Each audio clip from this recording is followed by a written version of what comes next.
Preeti academy मध्ये तुमच्या सगळ्यांचं सहर्ष स्वागत आहे। बघा, नवोदय विद्यालय आणि केवीएस यांची वॅकन्सी निघालेली आहे, नोटिफिकेशन निघालेलं आहे। 14 नोव्हेंबरलाच निघालेलं आहे, ठीक आहे ना। 14 नोव्हेंबरला हे निघालेलं आहे आणि 4 डिसेंबर पर्यंत याची भरायची डेट आहे। तुम्ही नोटिफिकेशन बघून घ्या। आजच्या या व्हिडिओमध्ये आपण काय करणार आहे, आपण सिलेबस बघणार आहोत। हा, विशेष म्हणजे आपल्या मराठी विषयाच्या 30 जागा आहेत। आपल्या मराठी विषयाच्या 30 जागा आहेत, त्याच्यामुळे आता आपण काय करू की सिलेबस बघू आणि त्याच्यानुसार मग आपण सुरुवात करूया। आता बघा, लक्ष द्या। टियर 1, टियर 2 आणि स्किल टेस्ट अशा 3 भागामध्ये ही परीक्षा तुमची विभागलेली आहे। जागा किती आहे, काय कसं आहे सगळं, तर भरपूर व्हिडिओ आहे यूट्यूबवर, तुम्ही तिथे बघू शकता की कुठल्या कुठल्या विषयाच्या किती जागा आहे, काय कसं आहे। तुम्हाला जर मराठी व्यतिरिक्त दुसरा कुठला विषय द्यायचा असेल तर आता बघा, टियर 1 आहे, टियर 2 आहे आणि स्किल टेस्ट इंटरव्ह्यू आहे, असं आहे। तर आता बघा, हे टियर 1 आहे। आता यामध्ये काय माहितीये का, दोन्ही याच्यामध्ये निगेटिव्ह मार्किंग आहे। टियर 1 मध्ये पण निगेटिव्ह मार्किंग आहे, टियर 2 मध्ये पण निगेटिव्ह मार्किंग आहे।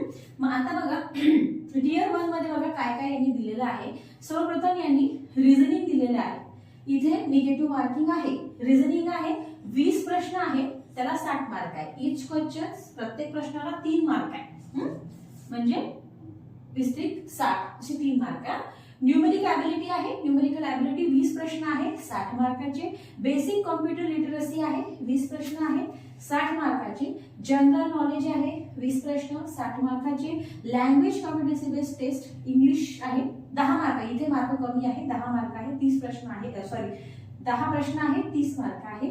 आणि लँग्वेज ही जी दुसरी लँग्वेज आणि अदर लँग्वेज, आपली जी लँग्वेज आपण मराठीच घेणार आहोत, मग इथे मराठी, तर हे तुमचे 10 प्रश्न आहे, तुमचे 30 मार्काला, असे एकूण 100 तुमचे हे प्रश्न आहे आणि मार्क तुमचे 300 आहे। ओके, इथे तुम्हाला निगेटिव्ह मार्किंग पाहायला मिळेल, निगेटिव्ह मार्किंग इथे आहे। हे झालं टियर 1। टियर 1 नंतर हे आहे तुमचं टियर 2। इथे काय राहील, सब्जेक्ट नॉलेज एक्झामिनेशन, म्हणजे तुमच्या डोमेन, आपला जो सब्जेक्ट आहे, आपला जो डोमेन सब्जेक्ट आहे, या डोमेनवर इथे विचारलं जाईल। मग आता इथे काय आहे, इथे बघा एक ऑब्जेक्टिव्ह टाइप, हा इथे टियर 1 मध्ये तुमचे 2 तास आहे, 2 तास 25 मिनिटं आहे। तर इथे बघा, इथे तुम्हाला ऑब्जेक्टिव्ह प्रश्न आहे, एमसीक्यू टाइप आहे, 60 नंबर म्हणजे 60 प्रश्न आहे, 60 मार्काचे। आणि हे डिस्क्रिप्टिव्ह आहे, हे 10 प्रश्न इथे 40 मार्काचे। इथे सुद्धा निगेटिव्ह मार्किंग त्यांनी दिलेली आहे, इथे सुद्धा निगेटिव्ह मार्किंग आहे। मग तुम्हाला पहिले हे एक्झाम पास करायची आहे, मग ही पास करायची आहे, नंतर मग तुमची स्किल टेस्ट होणार आहे। मग आता काय करायचं आहे, आता आपल्याला टियर 1 कडे जास्त लक्ष द्यायचं आहे, कारण की जोपर्यंत आपण टियर 1 पास नाही करू तोपर्यंत आपण टियर 2 कडे जाऊच नाही का। आणि आता इथे बघा, सिलेबस पूर्ण चेंज आहे, पेडागॉजी बिलकुल नाहीये, पेडागॉजी कुठेच नाहीये, पेडागॉजी इथे पण नाही, पेडागॉजी इथे पण नाही। स्पेशल एज्युकेटरची जी वॅकन्सी आहे तिथे पेडागॉजी त्यांनी दिलेली आहे, परंतु इथे पेडागॉजी कुठेच नाहीये। मग आता आपल्याला काय करायचं आहे, आपल्याला पहिल्यांदा टियर 1 ला पूर्णपणे कंप्लीट करायचं आहे। ओके, फेब्रुवारी मिड मध्ये कदाचित परीक्षा होईल, है ना, असं आहे। तर आपल्याला पहिल्यांदा हे जे टियर 1 आहे ना, हे पहिले कंप्लीट करायचं आहे।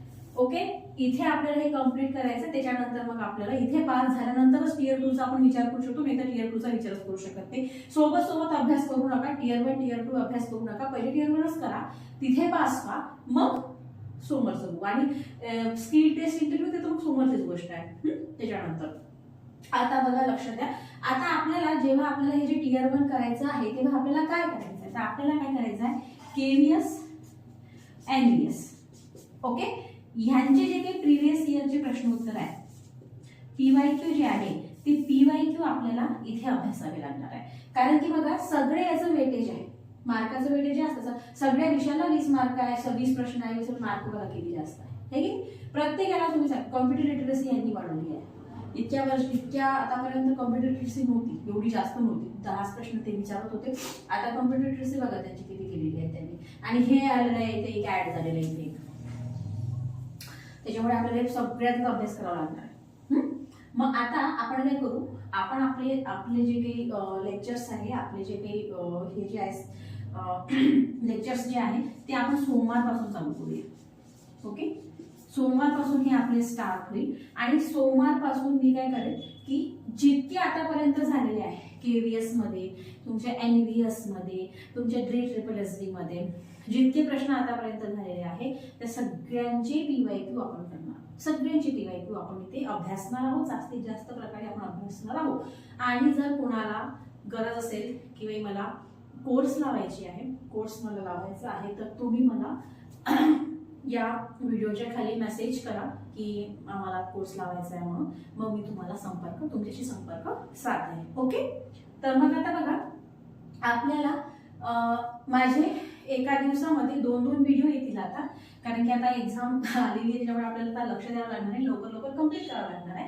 तर एक दिवसामध्ये 2 व्हिडिओ मी देईन आणि 2 व्हिडिओमध्ये आपण एक म्हणजे 2-2 आपण पार्ट सोबत घेऊन चलू. जसं समजा आता हे रिझनिंग आहे, ओके, आणि बेसिक कॉम्प्युटर लिटरसी आहे, हे असे 2-2 आपण सोबत घेऊन चलू. त्याचे 10 प्रश्न, याचे 10 प्रश्न, असं आपण चालू आता. ठीक आहे, कारण की त्याशिवाय पर्याय नाहीये.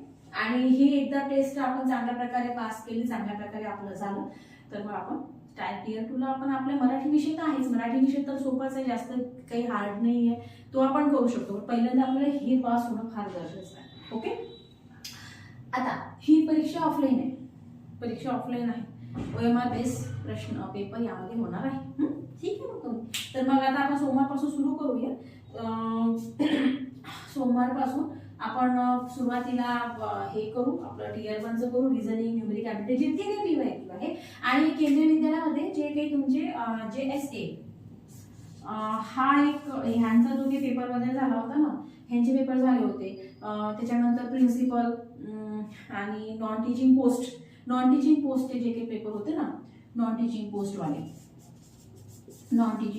जे काही पेपर होते, त्या सगळ्या पेपरचं जितके काही PYQ आहे ते सगळे PYQ आपण बघणार, पूर्ण PYQ बघणार. तुम्ही घाबरून जाऊ नका, शांतपणे विचार करून शांत माइंडनं अभ्यास करायचा आहे.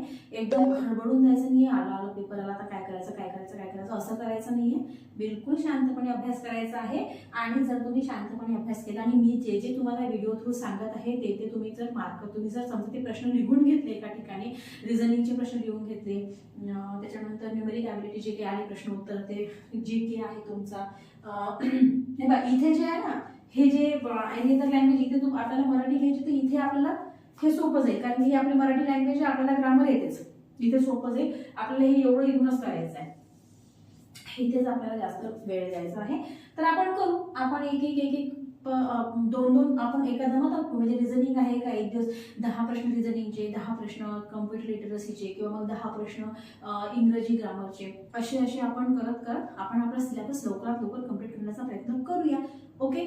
आणि त्यानंतर आपण सोबतच म्हणजे PYQ करायचं, म्हणजे सोबतच आपले प्रश्न येऊन जाते आणि सोबतच त्याचं मी एक्सप्लेनेशन पण तुम्हाला द्यायचे की काय कसं करायचं, कसं काय ते एक्सप्लेनेशन पण द्यायचे, त्याचं तुम्हाला काय सोपंच आहे. आणि त्या व्यतिरिक्त जर तुम्हाला असं वाटत असेल की मॅडम आम्हाला हे कोर्स लावायचा असेल, तर तुम्ही व्हिडिओच्या म्हणजे व्हिडिओ झाल्यानंतर मला मेसेज करून द्या, मग मी तसं तुमच्याशी संपर्क साधेल. ठीक आहे. मग आजच्या व्हिडिओमध्ये मला फक्त एवढंच सांगायचं होतं की हा सिलेबस आहे म्हणून. आणि सोमवारपासून आपले व्हिडिओ येतील, सोमवारपासून दिवसातून 2 वेळा आपले व्हिडिओ येतील.